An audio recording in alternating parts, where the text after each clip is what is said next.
नमस्कार दोस्तों, स्वागत है आप सबका मेरे यूट्यूब चैनल हाइका स्टडी रूम में। तो जैसा कि आप सभी जानते हैं कि मेरा नाम है डेविड और आप सब मेरे यूट्यूब चैनल हाइका स्टडी पर रोज़ क्लास करते हैं। आज का हमारा 8वां दिन है और तारीख है 10 और मध्यकालीन इतिहास का कुछ इम्पोर्टेंट क्वेश्चन जो आपके सामने डिटेल्स के साथ मैंने इस क्लास को शुरू कर रहा हूँ। तो आप सभी जानते हैं कि ये इम्पोर्टेंट क्वेश्चन और इम्पोर्टेंट क्लास है जो आपके सभी एग्ज़ाम के लिए बहुत ही यूज़फुल होने वाले हैं। जैसे कि आपके सभी भी एग्ज़ाम, कोई भी एग्ज़ाम हो जैसे रिलेटेड हो, जैसे कि मध्यकालीन इतिहास के जो भी रिलेटेड हो, और ऐसे तो इतिहास मेरे ख्याल से कोई भी क्वेश्चन होते हैं, कोई भी एग्ज़ाम होता है तो इतिहास से रिलेटेड जो भी क्वेश्चन रहेंगे इनमें से ज़रूर बनने वाले हैं। तो स्टार्ट करते हैं। अहमद शाह अब्दाली ने किस मुग़ल शासक के राज में भारत पर पहला आक्रमण किया था? तो उन्होंने किया था मोहम्मद शाह के शासनकाल में किया था। तो थोड़ा सा हम डिटेल्स जान लेते हैं। अहमद शाह अब्दाली ने भारत पर प्रथम आक्रमण 1748 में ईस्वी में किया। उस समय तक पहले मराठों का आघात और बाद में नादिर शाह के आक्रमण से दिल्ली की सत्ता कमज़ोर हो चुकी थी। हालांकि अहमद शाह अब्दाली का प्रथम आक्रमण सफल रहा। नेक्स्ट क्वेश्चन हमारा है, अबुल फजल के अनुसार अकबर कौन सा संगीत यंत्र बजाता था? तो वो बजाते थे, ऑप्शन डी आपका सही सवाल हो जाएगा, जवाब नकारा। इसका कोई डिटेल्स नहीं था तो इसलिए मैंने इसका डिटेल्स क्वेश्चन पे लगाया नहीं है। खुर्रम किसको कहा जाता था? खुर्रम किसको कहा जाता था? तो वो शाहजहां को कहा जाता था। शाहजहां को खुर्रम कहा जाता था। डिटेल्स देखते हैं। शाहजहां के बचपन का नाम खुर्रम था, लेकिन वो शाहजहां के नाम से राजा बना। कौन सा कथन गलत है? विजयसेन सेन वंश का सबसे शक्तिशाली राजा था। समंत सेन वंश का संस्थापक था। समंत सेन हेमंत सेन का बेटा था। अद्भुत सागर बल्लाल, जो बल्लाल सेना की रचना थी। तो हम डिटेल्स देखते हैं। हेमंत सेन का पिता था, जो सॉरी सामंत सेन हेमंत सेन का पिता था। तो इसमें से सही सवाल आपका हो जाएगा सामंत सेन हेमंत सेन का बेटा था। ये आपका सी वाला क्वेश्चन जो आपका है ये सही हो जाएगा।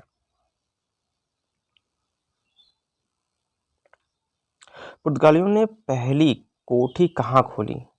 तो उन्होंने पहली खोली थी कोचीन में। ये आपका सही जवाब हो जाएगा, कोचीन में। बाबरनामा की चागताई से फारसी में अनुवाद किसने किया? तो किया था अब्दुर्रहीम खान खाना। डिटेल्स देखते हैं थोड़ा सा।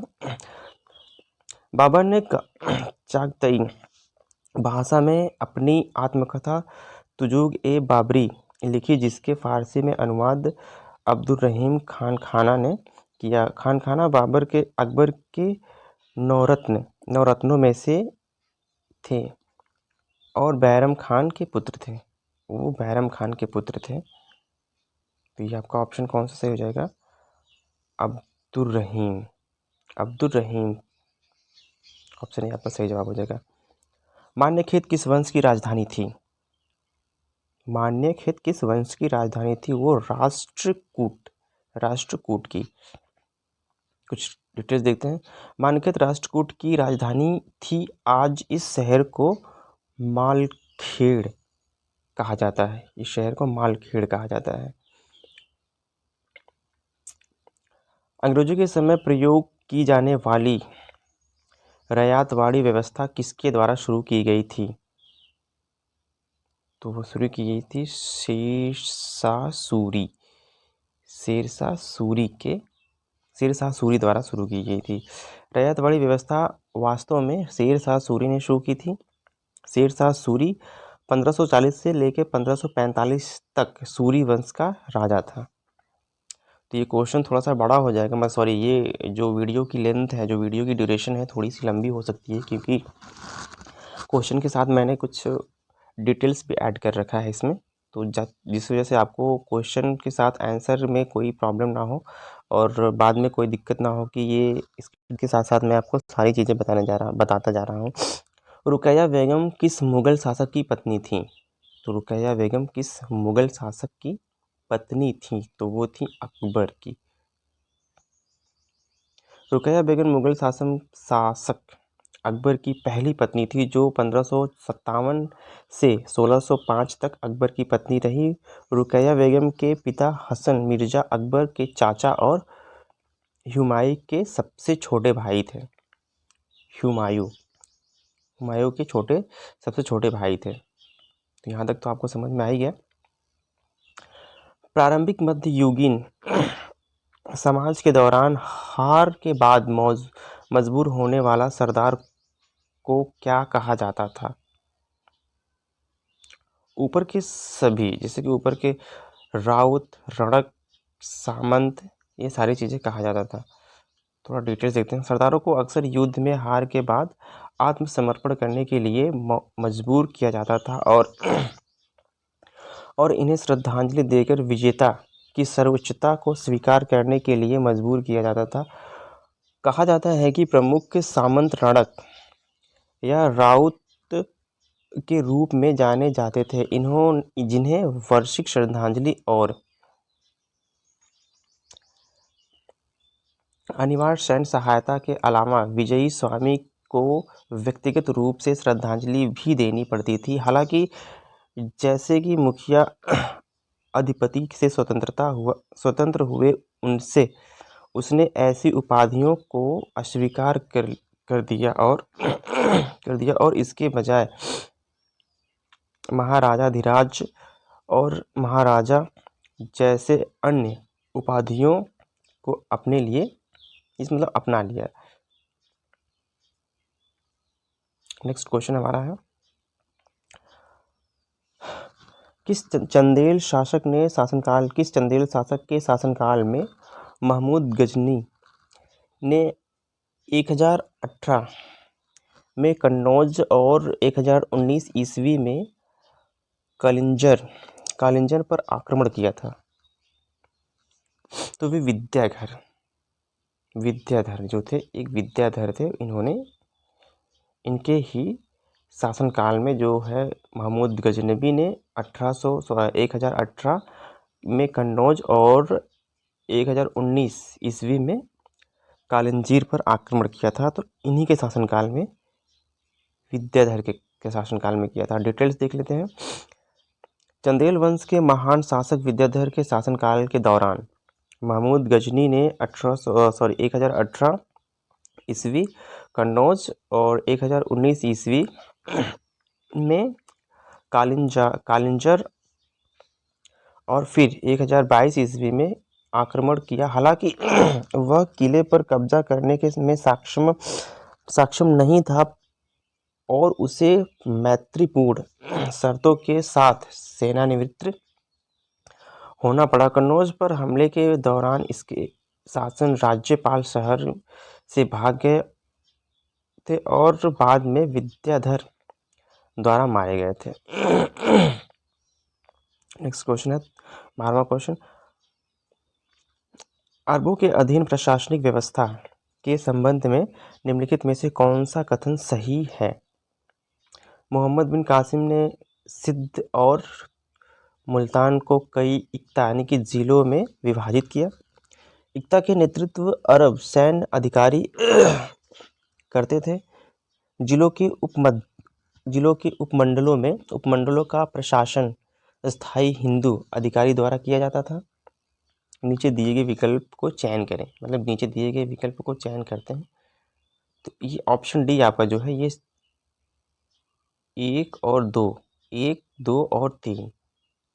थोड़ा सा डिटेल्स देखते हैं। मोहम्मद बिन कासिम ने सिंध और मुल्तान को कई इक्ता या जिलों में विभाजित किया। इन इक्ता के नेतृत्व अरब सैन्य अधिकारी करते थे, जबकि जिलों के उपमंडलों का प्रशासन स्थायी हिंदू अधिकारी द्वारा किया जाता था। नेक्स्ट क्वेश्चन है, निम्नलिखित में से कौन सा भारत अरब आक्रमण के प्रभाव थे?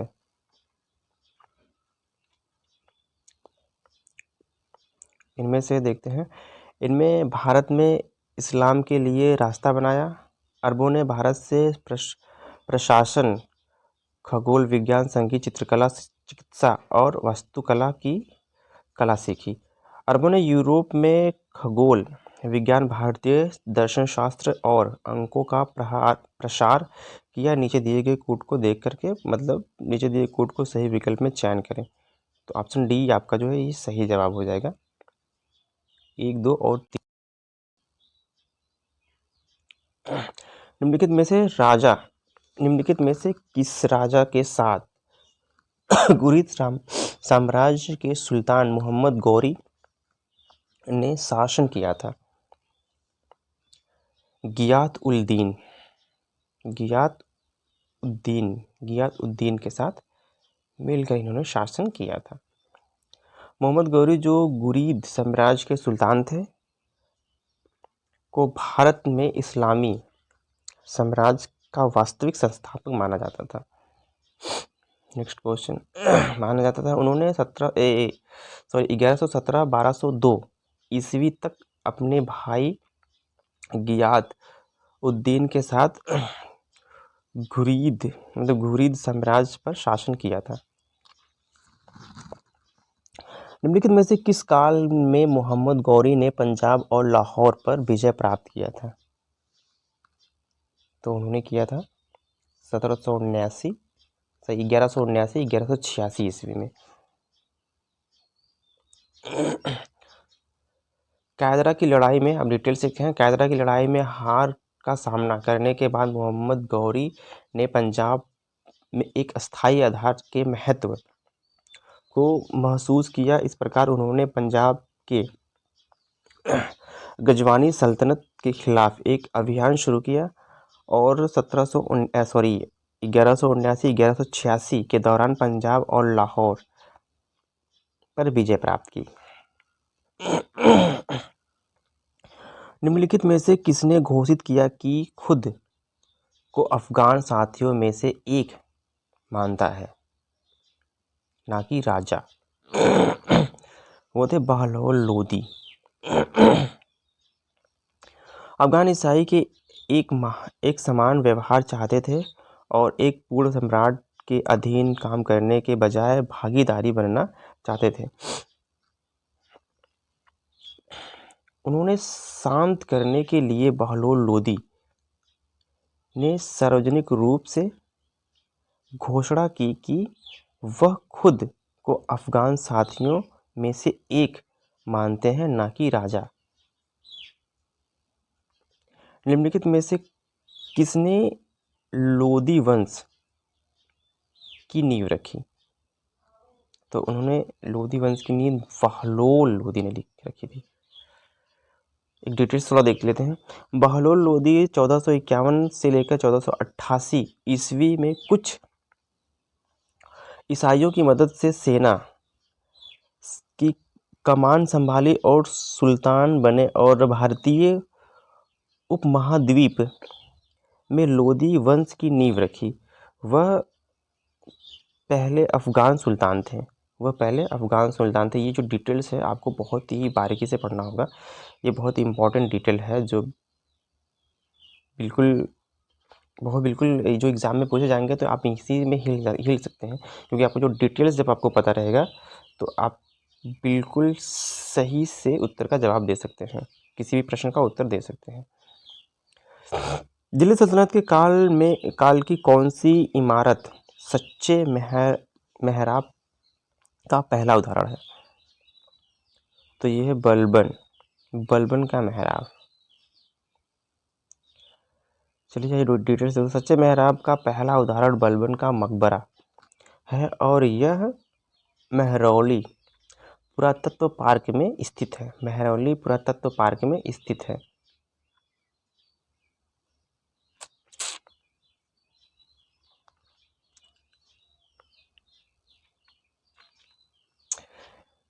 देवराज द्वितीय के शासनकाल के दौरान विजयनगर साम्राज्य में निम्नलिखित में से कौन से प्रसिद्ध मंदिर बनाए गए थे?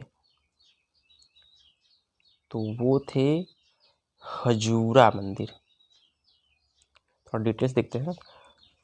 हुजूरा देवराज द्वितीय द्वारा बनवाया गया जो था विजयनगर साम्राज्य के प्रसिद्ध मंदिरों में से एक है। संगम वंश के सबसे महान शासक देव राय द्वितीय एक सक्षम प्रशासक,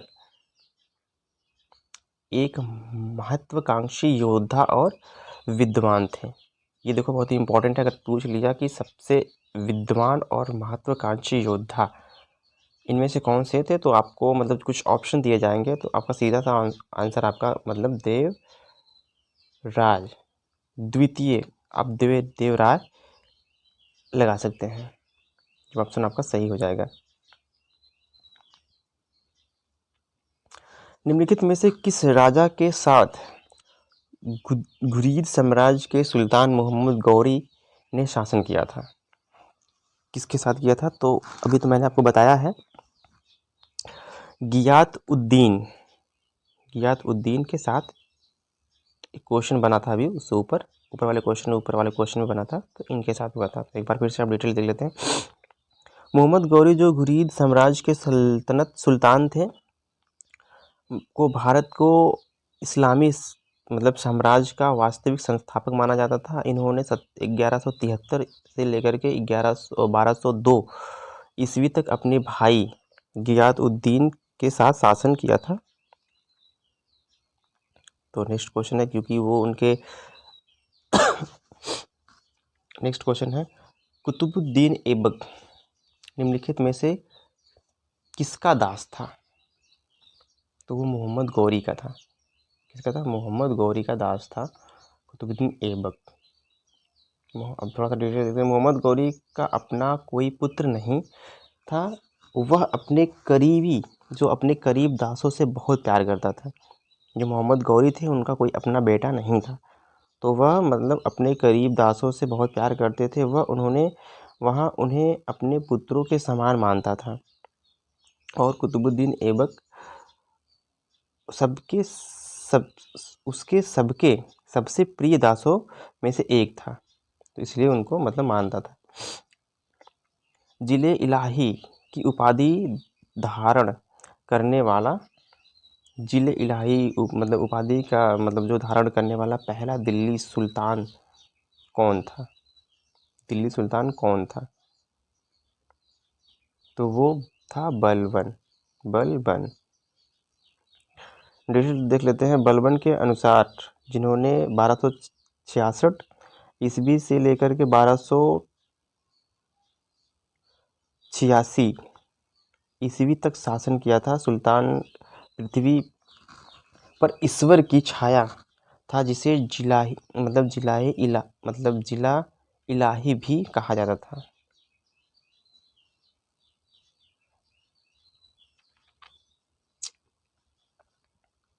राजतंत्रगिरी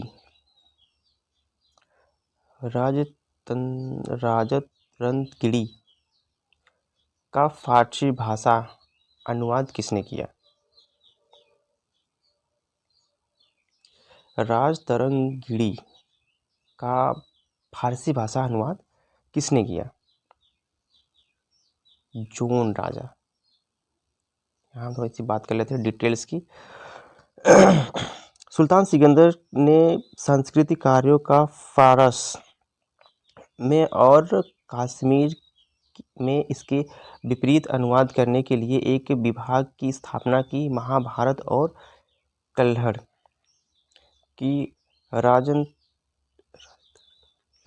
राजतरंगिणी का फारसी में अनुवाद इसकी सबसे उत्कृष्ट उपलब्धि थी। जोना राजा, जिन्होंने राजतरंगिणी को फारसी भाषा में अनुवाद किया। तो ये भी भैया बहुत इंपॉर्टेंट क्वेश्चन है, इसको एक बार आप फिर से पढ़ लेना, बहुत ही इम्पोर्टेंट है ये। सुल्तान युग के संदर्भ में अमिल करकुन और मुत्सारिफ शब्द के लिए उल्लेखित है। तो यही है राजस्व विभाग के लिपिक। डिटेल से वजीर के कार्यालय को दीवाने विराजत कहा जाता था। उसी विभाग में उसके नीचे नायब वजीर नामक एक डिप्टी था। इस खंड के वित्त संभालने का साम्राज्य की आय और व्यय को दोनों अधिकारी मुशर्रिफ मुमालिक आय और मुस्तौफी ये मुमालिक व्यय द्वारा नियंत्रित किया जाता था। इनके अधीनस्थ कार्यालय में क्लर्क थे जिन्हें आलिम कर्नूल और मुतासरिफ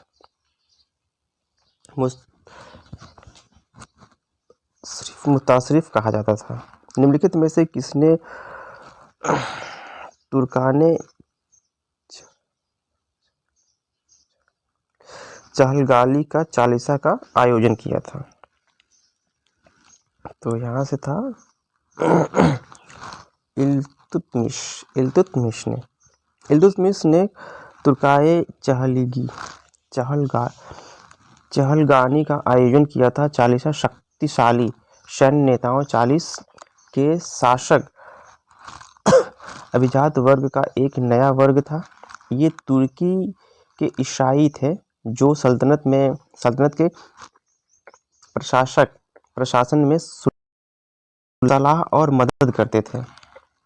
आपका 26वां क्वेश्चन है, थोड़ा सा बोरिंग महसूस होगा लेकिन फिर भी क्या किया जाए, इसलिए मैं डिटेल्स नहीं लेता हूँ। लेकिन आज डिटेल्स लेना पड़ा है मुझे क्योंकि मैंने क्वेश्चन कम करने वाला था, लेकिन क्वेश्चन इसलिए नहीं कम किया क्योंकि आपको लगेगा कि मैं क्वेश्चन कम करके छुटकारा पाना चाहता हूँ। तो ऐसा कोई बात नहीं है, मैं सिर्फ और सिर्फ पढ़ाने के पर्पज़ से ही आपको बताता हूँ ताकि आपको सारी चीज़ें समझ में आए। और छोटे चैनल के नाते आप इसको डिसलाइक मत करिएगा क्योंकि आपका एक लाइक ही मुझे थोड़ा सा मोटिवेट करता है पढ़ाने के लिए। दिल्ली सल्तनत में स्थानीय पत्राचार और विभिन्न कार्यालयों में प्रभारी कौन था? तो वो थे दीवाने इंशा। दिल्ली सल्तनत के दीवाने इंशा स्थायी पत्राचार और विभिन्न कार्यालयों का प्रभारी मंत्रालय था। हसन निजामी और पंखे मुद्दाबिर ममलुक सल्तनत किस शासक के दरबारी कवि थे? तो वो थे कुतुबुद्दीन ऐबक के। डिटेल से हसन निजामी और पंख-ए-मुद्दाबिर जो कुतुबुद्दीन ऐबक के दरबारी कवि थे। हसन निजामी एक फारसी भाषा में कवि और इतिहासकार थे। अख्तर मुद्दबिर एक फारसी लेखक और दरबारी गजनवी गरीद के अधीन थे। निम्नलिखित में से किसने दिल्ली के कुश्के लाल नामक महल का निर्माण किया था? तो उनमें से ये थे बलबन। इन्होंने भी काफ़ी मेहनत करी है। मुगल वंश के बलबन ने राजा बनने से पहले दिल्ली के कुश्के लाल नामक एक महल का निर्माण किया था। राजा बनने के बाद इन्होंने इस महल के पास किलाए मर्जघन का निर्माण किया। कृष्णदेव राय के संबंध में निम्नलिखित में से कौन सा कथन सही है? वे एक महान सेनापति और कुशल प्रशासक थे। उसने दीवानी के युद्ध में मुस्लिम सेना का निर्णायक रूप से पराजित किया था। नीचे दिए गए कूट से सही विकल्प का चयन करें। तो आपका ऑप्शन सी जो है सही जवाब हो जाएगा, दोनों, 1 और 2। तो यहाँ हम थोड़ा सा डिटेल्स देखते हैं।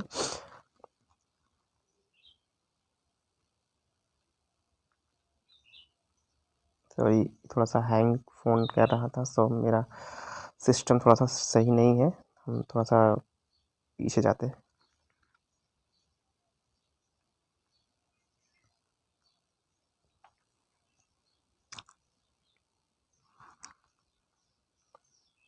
यही क्वेश्चन है। कृष्णदेव राय के संबंधित निम्नलिखित में से कौन सा कथन सही है? वे एक महान सेनापति और कुशल प्रशासक थे। उसने दीवानी के युद्ध में मुस्लिम सेना को निर्णायक रूप से पराजित किया। नीचे दिए गए कोट्स को देख के मतलब सही मतलब चयन करें। तो ये जो आपका सिंपल सा क्वेश्चन का सिंपल सा आंसर है ऑप्शन सी। तो हम थोड़ा सा डिटेल्स देखते हैं, इसमें आपको सारी चीज़ें समझ में आ जाएंगी। कृष्णदेव राय एक महान सेनापति और कुशल प्रशासक थे। उनके पास उच्च बौद्धिक क्षमताएं और वे संरक्षक या कला और साहित्य थे। दीवानी के युद्ध में उसने मुस्लिम सेना को निर्णायक रूप से पराजित किया था।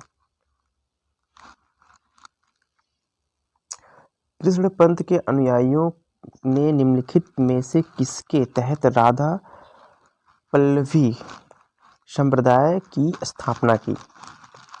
तो कृष्ण के यहाँ पर फिर से एक बार क्वेश्चन देख लेते हैं। कृष्ण पंथ के अनुयायियों के निम्नलिखित में से किसके तहत राधा पल्लवी मतलब राधा बल्लवी संप्रदाय की स्थापना की? तो हरिवंश के तहत उन्होंने की। थोड़ा सा डिटेल्स देखते हैं।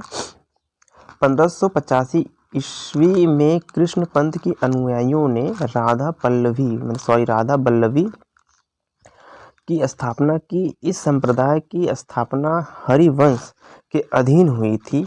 एक लोकप्रिय भक्ति पंथ यानी कि वल्लभाचार्य ने 16वीं शताब्दी की शुरुआत में कृष्ण भक्ति पंथ को लोकप्रिय बनाया था। तो आज का आपका क्वेश्चन जो है 30 का 30 कंप्लीट कर दिए हैं हम। बिल्कुल 30 का जो 30 है बिल्कुल कंप्लीट हो चुका है।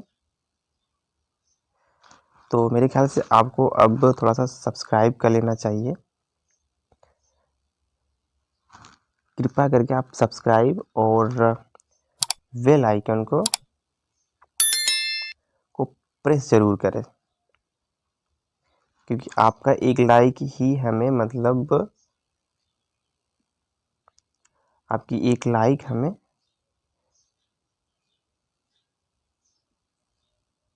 मोटिवेट करती है।